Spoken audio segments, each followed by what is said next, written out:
Hello प्यारे बच्चों, आज हम करने वाले हैं डायरेक्टरेट ऑफ एजुकेशन की इंग्लिश की वर्कशीट और ये कक्षा 4 के बच्चों के लिए है। वर्कशीट नंबर है 87 और दिनांक 14 तारीख की वर्कशीट है। आपके टेक्स्ट बुक मैरीगोल्ड से ये चैप्टर लिया गया है और पहला पोम आपके लिए, पोयम जो है आपकी पहली वेकअप वाली, उसकी ये वर्कशीट है। सबसे पहले आप अपना नाम लिखेंगे और फिर अपने टीचर का नाम और यहाँ अपना सेक्शन लिख लेंगे 4 के आगे। और अब शुरू करते हैं आपकी worksheet. Wake up Fletcher. Good morning, students. Read the passage given below and write the words that end with ing. Good morning, बच्चों। आप क्या करने वाले हैं? पढ़ने वाले हैं इस पैसेज को जो नीचे दिया गया है और लिखने वाले हैं इन शब्दों को जो शब्द एंड खत्म हो रहे हैं, एंड हो रहे हैं ing से। One has been done for you. एक आपके लिए किया गया हुआ है ऑलरेडी। देखो उदाहरण के तौर पे मॉर्निंग, मॉर्निंग का लास्ट क्या है? ing। ठीक है, अब देखते हैं क्या दिया है इसमें। Dear children, do you know that getting up early in the morning has a number of benefits? कह रहे हैं प्यारे बच्चों, आपको पता है सुबह जल्दी उठने से क्या होते हैं? उठने के बहुत सारे फायदे होते हैं। बेनिफिट्स का मतलब है फायदे। The air is fresh and the warm sunshine welcomes the early riser. तो इसका मतलब है कि जो सुबह सुबह की हवा होती है वो फ्रेश होती है, बहुत ताज़ी होती है और जो गरम गरम हमारे को जो मिलता है सनशाइन मीन्स हमें सुबह सुबह सन की जो रेज जो हम लेते हैं, धूप उस सुबह की, वो हमारे लिए, हमारे सेहत के लिए बहुत अच्छा होता है। जो सुबह की धूप होती है उससे हमारी बॉडी को विटामिन डी मिलता है। तो वार्म सनशाइन ये क्या करते हैं? वेलकम करते हैं अर्ली राइजर को, जो सुबह सुबह उठते हैं उनको वेलकम करते हैं। You can hear the chirping of the birds. तो सुबह सुबह आपको बर्ड्स की चर्पिंग भी सुनाई देगी। ची ची सुबह सुबह करती है ना बर्ड्स, वो सुनने को मिलेगा। दिन में तो नहीं सुनने को मिलेगा, दिन में सिर्फ गाड़ियों की आवाजें सुनने को मिलेंगी अगर लेट उठेंगे तो। You can also see squirrels running around the trees. और आप देख सकते हैं squirrels. Squirrels means गिलहरी। गिलहरी क्या करती है? पेड़ों के आसपास दौड़ती, running means दौड़ती रहती है। The bees buzz around the sweet smell of the flowers. Bees means मधुमक्खी जो है, buzz means आपने देखा होगा कि उनकी साउंड buzz होती है, भिनभिनाती रहती हैं।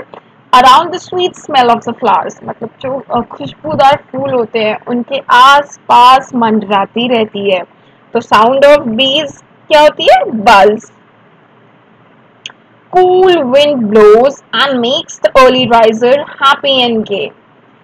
तो जो ठंडी ठंडी हवा चलती है वो क्या करती है? सुबह उठने वालों को खुश रखती है and gay means cheerful, happy रखती है, चीयरफुल रखती है।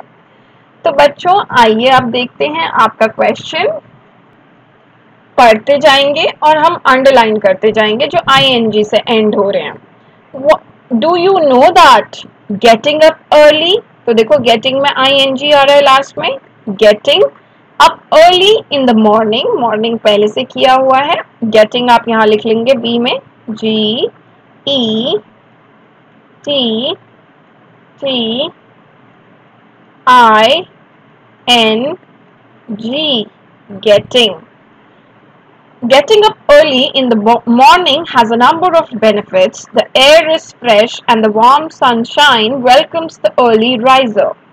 You can hear the chirping of the birds. तो you can hear the chirping means यहाँ पे भी आपका ing आ गया देखो। तो यहाँ लिख लो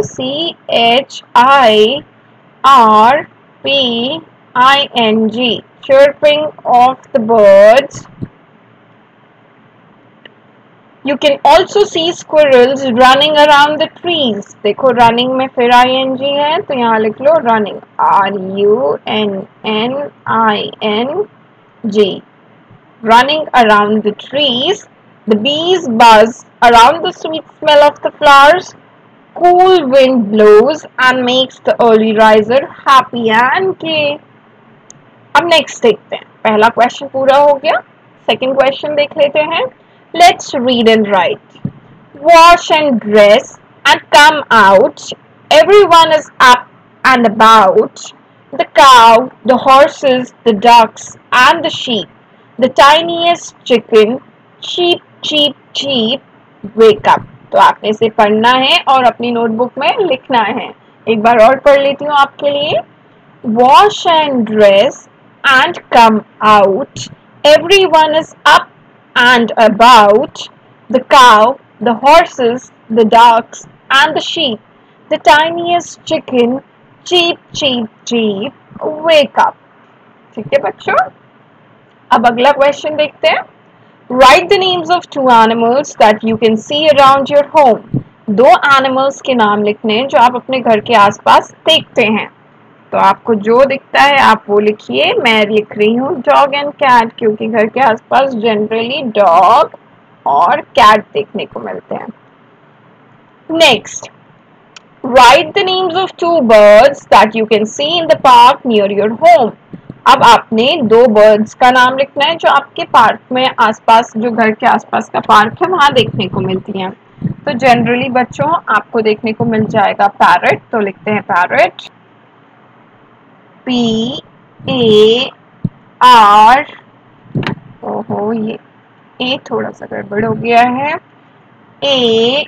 ARROT पैरट. फिर कौवे भी देखने को मिल जाते हैं. CROW. और कहीं कहीं तो पिकॉक देखने को भी मिलते हैं. तो आप पिकॉक भी लिख सकते हैं अगर आपको लिखना है PEACOC के. ठीक है बच्चों, ये हो गया सेकंड क्वेश्चन पूरा.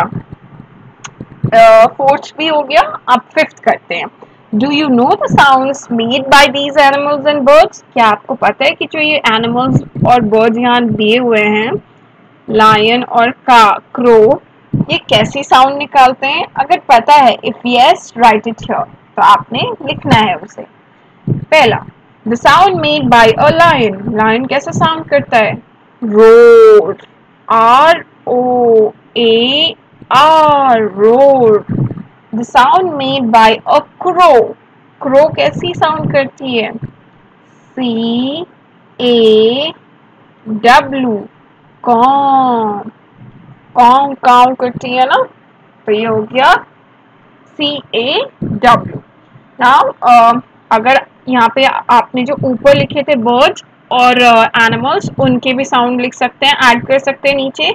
आप इसी के नीचे लिखेंगे the sound made by a dog, और फिर उसके नीचे लिख सकते हैं the sound made by a cat, और उसके आगे लिख सकते हैं कि वो कैसे साउंड करते हैं. जैसे DOG डॉग करके आप पहले लिख लीजिए, और फिर नीचे CAT कैट, और उसके सामने उनकी साउंड लिखेंगे. तो डॉग कैसे करता है? डॉग बार्क करता है ना, भाव भाव. तो BARK बार्क. और कैट कैसे करती है? म्याऊ. तो MEOW म्याऊ. ठीक है. अब नीचे देख लेते हैं. Last question. There are many words hidden in the letter market like mark, rat, take, rate, etc. तो मार्केट जो शब्द है, इससे आप कई नए शब्द बना सकते हैं, जैसे mark, rat, take, rate, etcetera. Similarly by using the letters of the word creatures, इसी तरीके से आपने वर्ड लेना है क्रिएचर, मेक न्यू वर्ड्स, और इससे नए शब्द बनाने हैं. One has been done for you, और एक आपके लिए ऑलरेडी किया हुआ है. CR, मैं यहाँ लिख लेती हूँ पहले, क्रिएचर्स, CREATURES. तो बच्चों अब इससे हमें नए शब्द बनाने. एक आपके लिए ATE पहले से ही दिया हुआ है, 4 और बनाने हैं.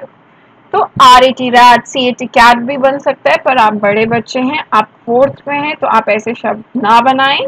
आप थोड़ी ज़्यादा बेटर शब्द बना सकते हैं. तो चलिए शुरू करते हैं. आप यहाँ से ले लीजिए S, यहाँ से ले लीजिए E, A, T, सीट। जैसे होते हैं ना, ये मेरी सीट है, आप क्लास में जाके भी बोलते हैं यहाँ मैं बैठूंगा, या ट्रेन की सीट होती है वो। तो SEAT, सीट हो गया पहला शब्द। तो पहला शब्द हमने कर लिया सीट, जो कि है गद्दी।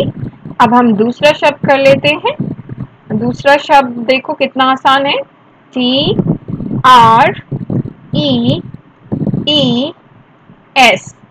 ट्रीज, या आप एस नहीं लिखते ट्री भी लिखेंगे तो भी चलेगा।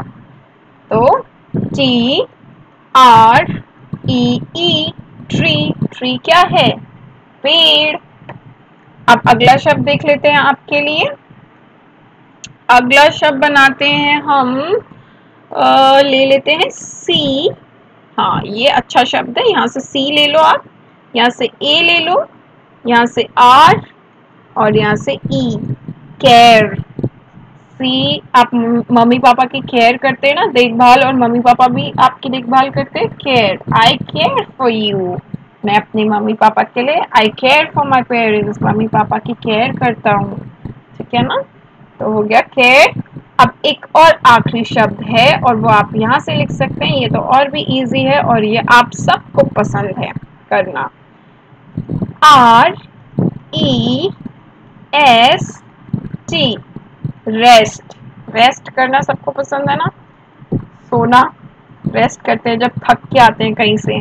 तो REST, रेस्ट। ये हो गई आपकी वर्कशीट कंप्लीट। अब देखते हैं अभिभावकों के लिए सुझाव।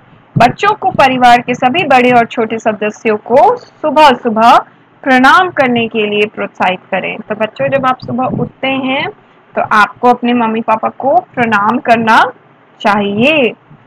कोविड अप्रोप्रिएट मैसेज, आज का कोविड का मैसेज क्या है, keep maintaining physical distance of 6 feet और 2 यार्ड्स।